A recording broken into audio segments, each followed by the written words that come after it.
So this is big brain time.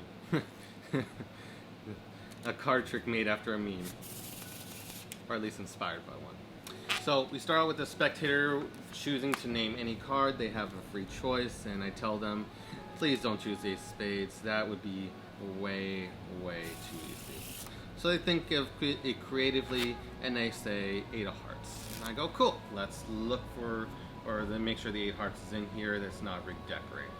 So go on through. We see Eight of Hearts, and I want to place it more towards the center, because again, we want to be fair. Eight of Hearts, okay? And we'll come back to that later. And we also have a spectator, and I actually want to be fair to the spectator, so I say, hey, you know what, keep the cards shuffled, and they start mixing the cards as they're doing that. So they mix on up, and give the cards shuffle. Good, good. Okay. And then I have a card peek by another spectator. So I go across like so. They tell me to stop whenever they like, and I look away. I look at my monitor. They say stop. I say, do you want to go a little further? They say yes. Okay. Free choice, and they say stop right there. I can hopefully show the card to the camera. Hopefully can show. Okay. Being memorized, learn it, love it. Hopefully it got seen. I'm just praying. Okay, and I would ask the spectator, you memorize your card as well, yes? And they go, yes, okay, we're good so far. I actually want to be hands off with this effect. Okay, so I look at the second spectator. We're going to start with your card first, and then we'll move your way to the first spectator. Second spectator, I want you to think of your card, okay? It could be a red card, it could be a black card. Something tells me it's like a darkish card. It's not, I want to say too high or too low, depending on your presentation, how you want to present this. I feel like it's, I want to say 6, but it's like the 7 of clubs, and they go, yeah, that's crazy, very odd. Anyways, if I was to go in my back pocket right now, and I was to pull out a card, and that was to be your 7 of clubs, wouldn't that be a great trick?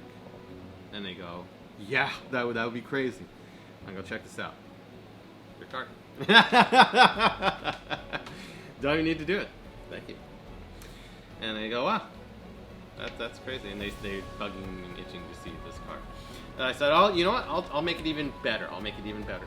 What if I was to give it a wave and a flick, and I change it from your card to this guy's card? They announced the 8 of Hearts since the beginning of the trick. There you go. They go, cool, but you never found your card. But I said I did name it out to you.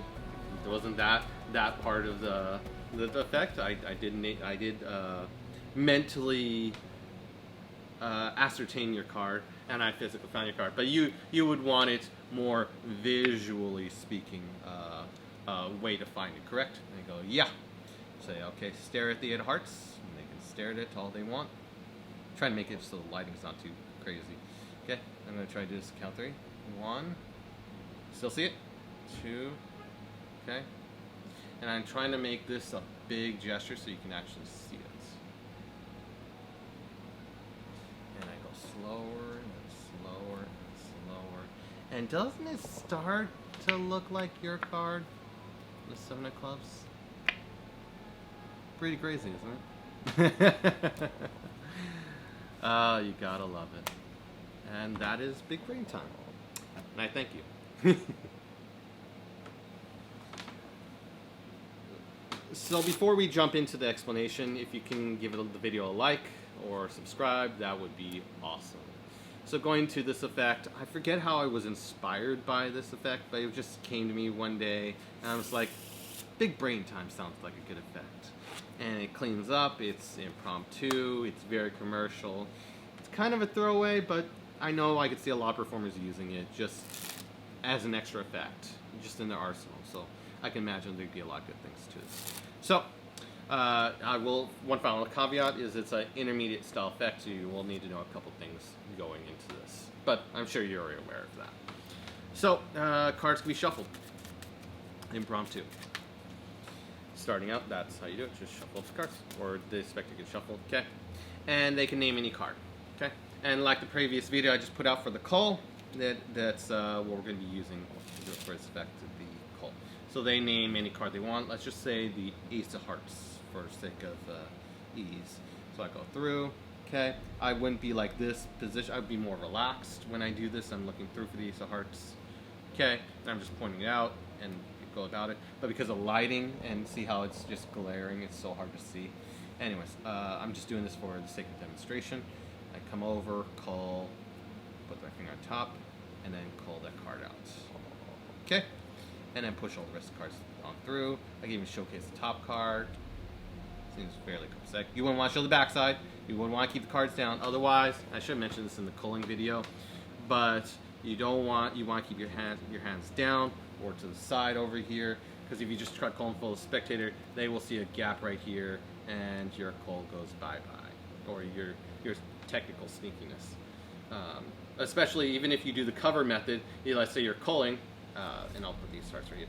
Even if you're culling, doesn't really help in the shade if you're culling at this angle and they can see it. So please tilt your hands down. I'll probably add this to the original video, culling video, knowing myself. But again, so if you're culling, tilt your hands down so you don't get the flash. You don't want this image in the spectator's mind, or tilt like this and don't flash, okay? So we cull their card to the top, however you decide to cull, or whatever method. Cull to Camelot, not sponsored. The card is now on top. Okay. And then I usually do a little banter, looking around the other spectators and see what the situation is, and it gives a casual misdirection, especially if it's impromptu, to be able to do the palming. It's so easy. And I do the expert card technique palm. I come over as I'm pushing off. It gives the shade. I push it into my hand, pushing it right here. Again, expert card technique, Jean Hugard, Fred Brow. You can probably find the book for cheap online, buy it, and then learn it. It's a great technique. So because I can't do a one-handed top palm, don't hate on me. If you want to do a one-handed top palm, do it. But I just push over, push it in. I got it in a palm, okay, and I toss the deck over in a casual gesture. I hand it to a spectator and say, can you shuffle the cards? I give action to this. You don't want to seem just dead, otherwise this will create suspicion, even if you're relaxed. So I say shuffle the cards, or Gregory Wilson does this gesture to shuffle the cards. I just tend to do this. People get it. I'm not sure who did that gesture. I don't know if it was John Armstrong or was Gregory Wilson. But anyways, this is just a great gesture. And then you got that, and you gave cover, and they're shuffling. And while they're doing that, you just casually take this card you palmed. And while they're shuffling, all the focus will be on them shuffling. It always is. It's so great. And then put the card in your pocket as you just pull up your pants. Natural gesture, okay? People, it's like you're getting ready to actually be serious. You would naturally do that. And no one thinks they any the wiser. But if they're burning you, you can think of an alternate revelation or a path you want to go on. So you can really play with this effect to alternate it if you're really not comfortable with spectators, or if you have spectators that would burn your effects, you can change it, okay? I give you my permission. Not that you even need it. Then that's the fun thing. You create your own effects, you feel inspired, blah. So, card and back. So we had a card named, goes to the back pocket, they shuffle the cards, okay? We've got that. Now, we have a card peeked, and using the peeking method suggested to me by John Armstrong. His John Armstrong Magic, volumes 1 through 3. You do this and you have a more open way of having cards selected. Hopefully this cards were shown pretty well on the camera. I tried to do my best while looking away because I really didn't want to know the card. So they can say stop whenever, and they get a really good image, and the audience can see it. And if they don't want that one, they can stop whenever, okay? So they get that, okay? So you get that, and we get that card. I didn't really pay attention to what the card is, but I can do a peeking gesture to be able to find it, and so I got a break on it right here. Okay, and if you don't know about peeking, well, there are different sources. I believe I talked about peeking a bit in my Academy video, so you can search for that in my cards section. It's just going through it. Okay, and get a card. So we're going to use this one. Okay, I think that was a 3. Yeah, whatever. Anyways, it's just hard to see because the camera's at a distance. So you got that, get a break on it, okay, and whatever card you choose. Then you get your fingers and you push the packet over. So from a rake, you get the fingers and you just push over. It looks like this. You're holding it from the upper edge, okay? And while you're gesturing towards the spectator, you're pointing at them from my angle. Oh, it's a 3 of spades. Okay. I'm actually able to get a really, really good bird's eye view of the card right here, just by pushing over, and I'm viewing the index. Okay, so let me do that again. Fingers push the deck over, just pushing over. So this is the new established break. You could pull down, re-get the break. Okay, but it's right here. And then while your spectators are relaxing, you can just look from underneath the, I don't know what this is, of your thumb, but then you can view it and get that card right there, 3 of spades. See, lighting is terrible. What can you do? Anyways, so we got that, and then from there, you relax for a moment. You can talk to spectators. They got their card. They memorize it. Okay, you don't want to seem like you're constantly having 2 hands to fiddle with the cards. So you relax, let them have their moments. Okay, and then when you're ready, then we do a move by Ed Marlowe. We get our ring finger, we push that card over. So I peeked it, then I push it over. I use my fingers to pull down on it. So now I move the card from being over here to being on top of this packet, and that's important in a second. So ring finger, push it on over, fingers pull down. So now I got the card on this packet, and then I just do a triple cut, cutting half of the upper packet, the rest of the upper packet, and then the half of the lower, or the whole rest of the lower packet containing the selection going right on top. Okay, so I do the triple cut and then leave the cards alone. I then do my mind reading. You can even be just direct to them. So I could do it like an Eddie Fector bits of business where I go to them, so which 7 did you pick? And then they go, wait, what? How did you know? Or they say 7 of clubs, or you got a bit of banter. And so that's great. Your hands off of the cards. They are expecting you to do something with the cards, but you're not. So that's great. You're very far ahead. Then you say, hey, I've got something for you. And you can turn to your side and check which side the card is on, so you're not flashing this card beforehand. So when I palm and go to my back pocket, the face is towards me. So if I was to pull it out right now, I'd be flashing a selection or a selected card. So I have to take out the card and then turn it over so I can be able to show the card selection. Okay? And I do this under the guise of, and would you be amazed if I was to go in my back pocket, pull out a card, and it would be your card? And they go, yes. And then they go, okay. And I do it, and they got it. And you said 7 of clubs? They go, 7 of clubs? Yeah. I go, thank you. And just said relax and casual let go. And then just like wait for a reveal, and you're not giving it to them because that's the first person's selection. And it's just this great build up. It's just so hilarious that you're like, you gone that far, you're nearly there, why won't you finish? It's just funny, and I'm meaning it to the context of cards only. So then I go to the magical gesture, and then I say, check this out. Another little effect. You get a wave and a flick. Do you know what happens? Believe it or not, it changes from your card to, and then I show this person's selection. And then they're reacting. Yay! Great! Everyone's going, WTF, how is he doing this? Wait, but you didn't show me my card. And then I could casually, so you could stop the effect right here, because you got a great effect, because you mind read someone's card, and then you showed the card. And you could stop right there and have a wonderful effect, especially if people are burning you. But this is for the bonus for the people who just say, you gotta reveal it, you have to, rawr. So then I take the card, I show the card, I turn it down, and I really try to show the back because you do not want people saying it's a double back card. Okay, we're trying to do that, and I try to build the audience, so I do a couple flicks so I get the audience to focus on the card, they see the back, as I get a break below the top card, which is the selection, which we controlled to the top earlier. Okay, I show it so they know they can see the back. Then I turn it on top of the deck, and I pick up a double. Okay? And we're going right into the twirl change. I know I've covered on the channel beforehand. You show it up here. And yet it's very hard for me to describe for some reason. I'm going to try to do my best. I show right here. It's gripped on the indexes by the middle finger and the thumb. Okay. And then all you're going to do is with this forefinger, turn the card over. Okay.